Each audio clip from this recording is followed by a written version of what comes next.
Hello everybody, welcome back to Read and Reread. I am Angelia and today I want to talk about my August TBR. You'll be shocked and surprised not to find out that it's a big, majestic pile of ambition. And I'm excited about each and every one of these books and wildly optimistic that I also have time to explore some additional books. We shall see. Throughout the month of July, I've tried to remember to wear my different Jane Austen t-shirts, and I really didn't have any excuse to show off my tote bags.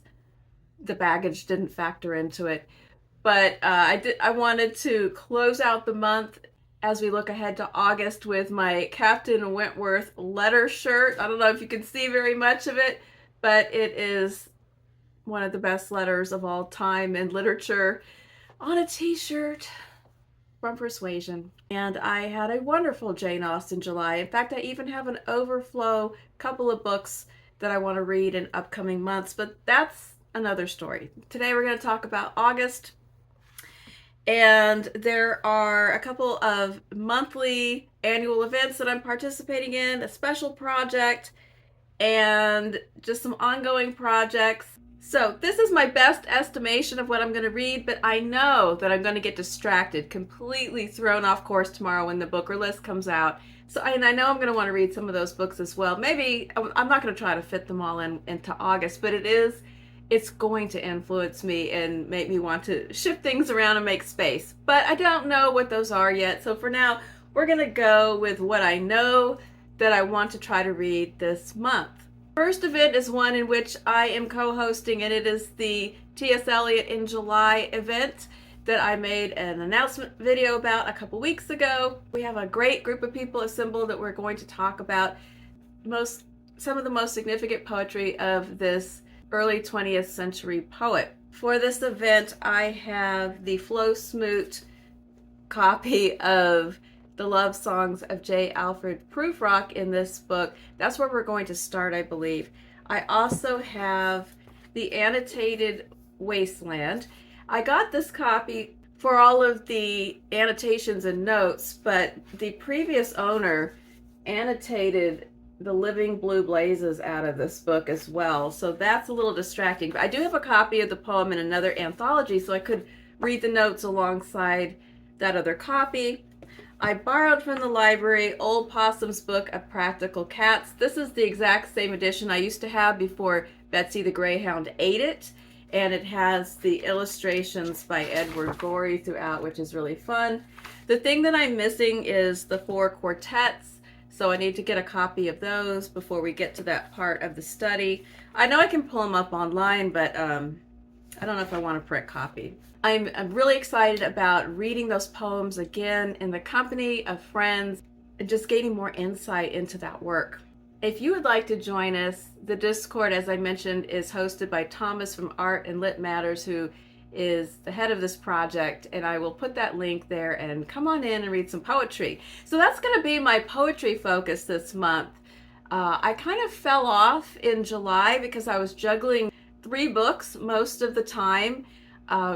With the group read of Emma and then having 2 other books going, so I didn't read a whole lot of poetry aside from a little detour into some Wordsworth. So I'm happy to get back to poetry and focusing on this one significant poet. Another big event that I love in August is that it is Women in Translation Month. This is not a specific hosted event on BookTube, but it's just something that happens in the month of August, and I love a good piece of translated literature. So I did a separate video where I talked about books that I was planning to read for this month.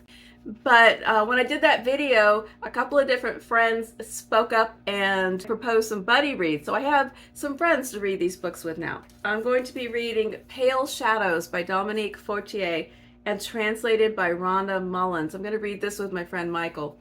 And this is the one about Emily Dickinson. When she passes away and her poetry is scattered all over the house, and a group of women get together to assemble and organize this and get it published after her death. 3 women were Mabel Loomis Todd, who was her brother's mistress. Also, her Emily's sister Lavinia, and her sister-in-law Susan Gilbert Dickinson. It's historical fiction, and apparently she wrote another novel that also has something to do with Dickinson. So if I really love this, I will seek that one out as well. It's a Canadian writer, and it's translated from the French. I also have a book from an Austrian author that was published in, when was this published? In the late 60s? 1968 originally. And it was translated from the German by Shaun, Whiteside. And I know I've read something else translated by Shaun Whiteside, but I can't remember off the top of my head what it was. But I love the cover of this book. I've had this for a while. This is the one about a woman who is vacationing, and she's staying in a lodge in the countryside in the mountains, and then she wakes up one day and there's, I think it's an invisible wall. Yeah, an invisible wall has emerged and walled her off from the rest of the world. And on her side, she has a cat, a dog, and a cow, and she has to just navigate from there. So this is 1968, so no internet, no cell phones. I guess she's just alone. It is described as a portrait of a relationship between a woman and her animals, a thrilling survival story, a Cold War era dystopian adventure, and a truly singular feminist classic. And I'm going to be reading this with my friend Louise. Louise also told me that she had read this already, but would reread it to talk about it with me. And it is On the Calculation of Volume by Solvej Balle. I feel like I keep trying to put a Spanish spin on that name, but it's not. This is a Danish author, and it's translated by Barbara Haveland. I think you know what this is. It's the first of a proposed 7-volume series about a woman who wakes up keeps having the same day over and over and has to figure out how to live through that. I don't know if she stays that way through all the 7 books or if something changes, but this is the first one. And I know a lot of people have moved up to the 3rd one, but I'm beginning at the beginning with the first one. I hope I love it and that I continue on through the series. And I think it's a good sign that Louise is ready to move forward, but she's also happy to come back and read this one again so that we can talk about it. Louise and I also flirted with the idea of collected works, which we both have and keep not really avoiding. It just keeps not making the cut because of the size commitment. I really do want to read it, but there's I create my own time pressures with all of these events and projects. And then also in my quest to reread 2 books a month from a kind of master list I have going for part of my 60 Before 60 project, one of the ones I'm going to reread this month is Eastbound by Mélie de Kerangal, translated from French by Jessica Moore. I read this, I guess last year. It's very short. And when I read it the first time, I knew as I was reading that I needed to read it again because I got caught up in the suspense of it and felt myself reading for plot, and I want to go back and look at other aspects of the writing. It's a story that takes place mostly between 2 people. There are some other people. It takes place on a train. Here's the synopsis. Packed on a Trans-Siberian train along with other Russian conscripts, Eliot is racing towards Vladivostok. Soon after he boards, he decides to desert. So he's been conscripted into the Russian army against his will because he didn't have any of the connections to get an out or an exemption. So he decides along this journey that he's going to bolt. Over a midnight smoke in a dark train corridor, the young soldier encounters an older French woman, Helene. She's not older. She's just older than him because he's very young, like, I don't know, 19-ish or something. Feeling an uncanny trust, he seeks her help. As they hurry from the disorder of his 3rd car carriage to Helene's first-class sleeping car, Eliot becomes a hunted deserter, and Helene his accomplice with her own memories and in pain. So she has her own deal going of what she's running away from on this train. And it is a small but powerful novella that I want to read again more calmly, looking at all the descriptions and nuances of the characters instead of just racing ahead to find out whether or not they're going to find the young man who's trying to escape. Now, I have at least one more translated a book written by a woman that's coming up in the Endless Drama section in just a couple minutes. But first, another annual event in August is Garbaugust, and this has a ton of hosts, and part of the fun is to watch at least one of the announcement videos and look at the way they have changed their names for the month of August into trashy names. I will put a link to Criminale because I think he's sort of the head of the original instigator of this event, and you can see all of the co-hosts in there as well. It's about reading trashy, junky literature of any kind. There's a whole bunch of categories and suggestions, and I have been kind of an off and on sort of participant because I really love the spirit of it, and I love to see what people come up with, but I don't always want to actually read an entire full-length trashy book because I always overstuff my TBR. Last year I read a Captain Underpants book and doubled it up with banned books, and that was really fun. So this year what I'm going to do is I'm going to read a book that's not actually trashy itself, but it's about trash. And it's the book Paperbacks from Hell by Grady Hendrix. It's a nonfiction book about the era of horror books in the 70s and 80s and their outrageous covers. And this is very nostalgic to me because I went through a heyday of reading horror books from about age maybe 9 to about 14. And that was the height of my horror era. And I read, when I flipped through this book at the bookstore, I saw many books that I remember reading during that period. There was a strangely long line for this on Libby, but maybe other people had the same idea I did. But I did find that I think I could access it on Cloud Library kind of quickly. So I don't know if I'm actually going to read it all cover to cover or if I just want to look at the pictures. But I think that in itself is a Garbaugust-y kind of thing to do, is just get a book and just because I want to look at the pictures. So that's my plan for Garbaugust. I'm not counting it as my nonfiction selection because I might just be kind of coffee table reading it and not really reading it, but I'm checking it out. So that brings us to some other monthly events. Endless Drama is an event that I host about reading plays, 20th and 21st century plays. If I haven't put the link lately, if you'd like to join, I'll put the Discord links to this and my science fiction project in the notes in case you hear something interesting and you want to come on board. So there's 2 plays each month. The first one also counts as a Women in Translation book, and that is the play Art by Yasmina Reza. It's translated from French by Christopher Hampton. And this is a play that I actually saw back in the 80s. Remember, we liked it. I think it was funny. I've got the playbill from it. Here it is. Actually, let's see. It wasn't the 80s. It was the 90s. Why did I say the 80s? I hadn't even met Stephen in the 80s. So it was 1998. Good grief. But we saw the play in New York City. Here was the cast. And it's very short. This book has 4 plays in it. I think it's only about 70 pages long. I was lucky enough to borrow this from my daughter's university library. And because she's a PhD student, her checkouts are like professor checkouts. So that she got 4 months. So I don't need 4 months. I only need a few days really to read this. But I'm really looking forward to reading this again. I'm looking forward to a lighter or funnier play in the lineup because I accidentally stacked this event with a lot of dark material. Not really on purpose, but I feel like the funnier or lighter stuff got kind of shifted to the second half of the year, but there is some relief on the horizon, and this is one of the pieces of relief. The other play is described as a very dark comedy or tragic comedy, and it is August, Osage County by Tracy Letts.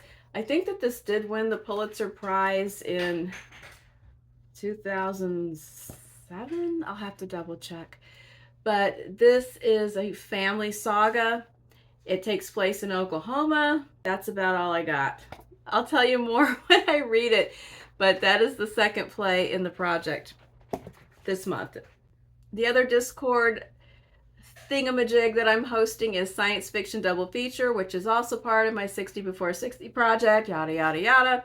And this month, I'm really excited about the 2 entries. The first one I started reading just last night. It is Titanium Noir by Nick Harkaway, and it is sort of a detective noir style mystery, but science fiction.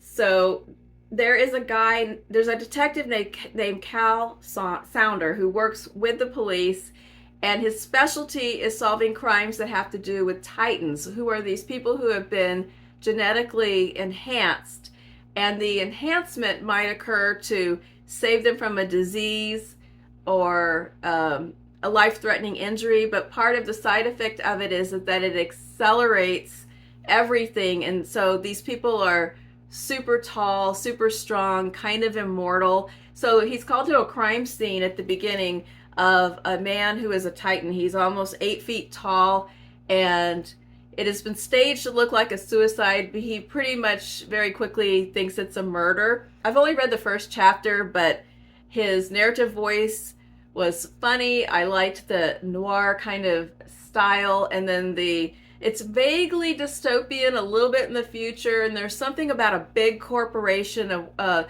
these titans all have very wealthy connections, but then this guy's kind of a mystery because he's some sort of local professor who had a quiet, nerdy life, but he's clearly one of these titans. So that's the beginning of the mystery.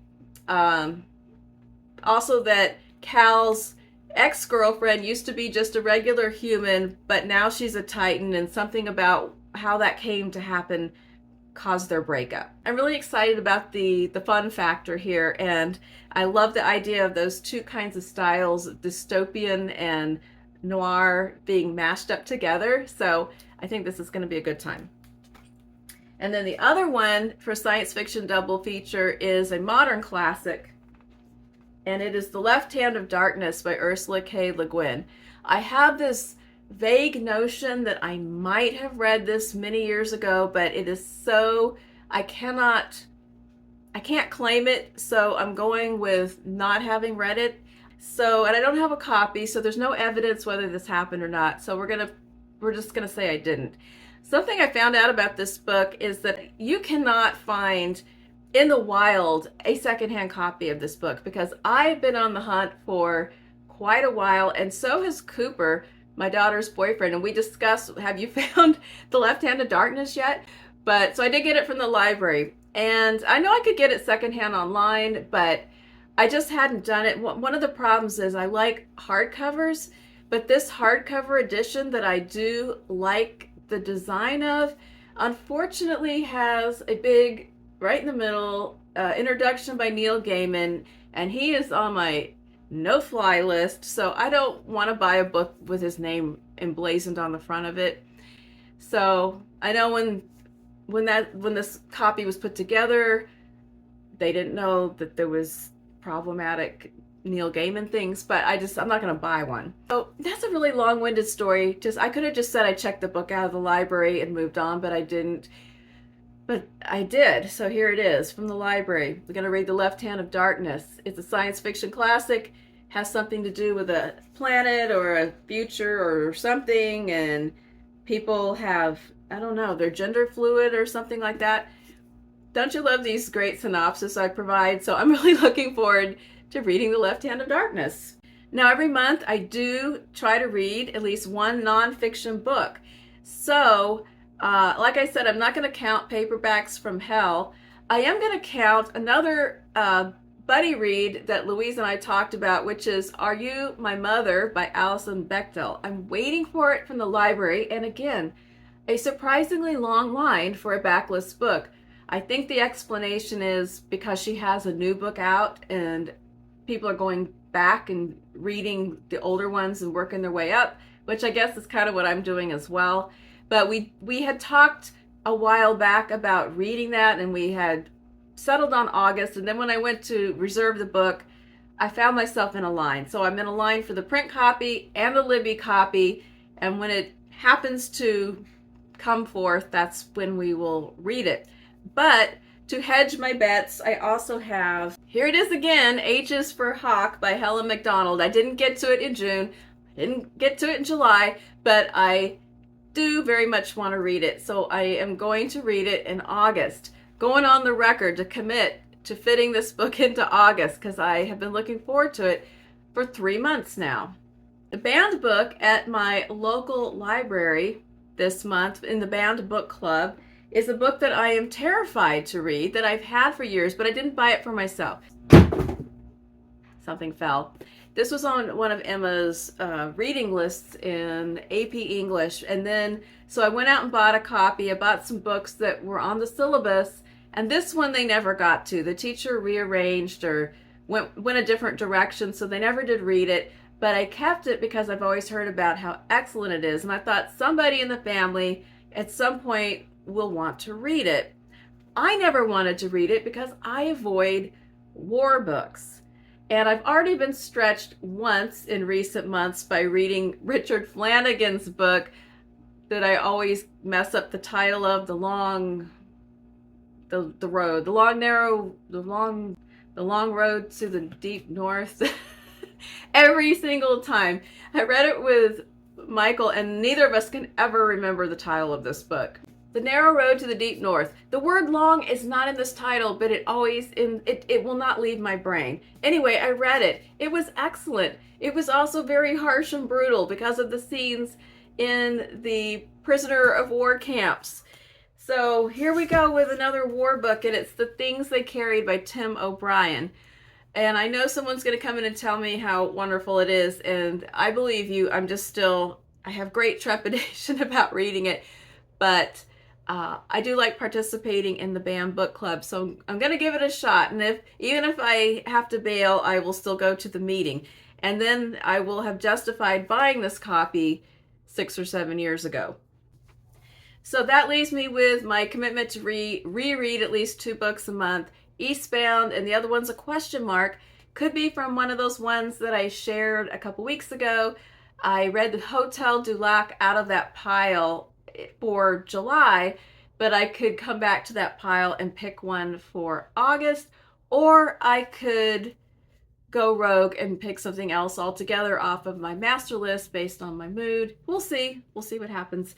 And then of course, just other books I have. Some of the newer books I have on my cart have possibly booker potential, so we'll see if one of them pops up on the list. I might get excited and try to read it. But I think I've got enough laid out to keep me busy here for a while. So tell me if you were going to read any of these books that I talked about today, or you have read them. What did you think? And I will be back Wednesday with something else. I'm doing a Monday, Wednesday, Friday this week because I have extra material and I've been tagged a million times, and I want to just do some of these other things. So I'll see you soon. Bye-bye.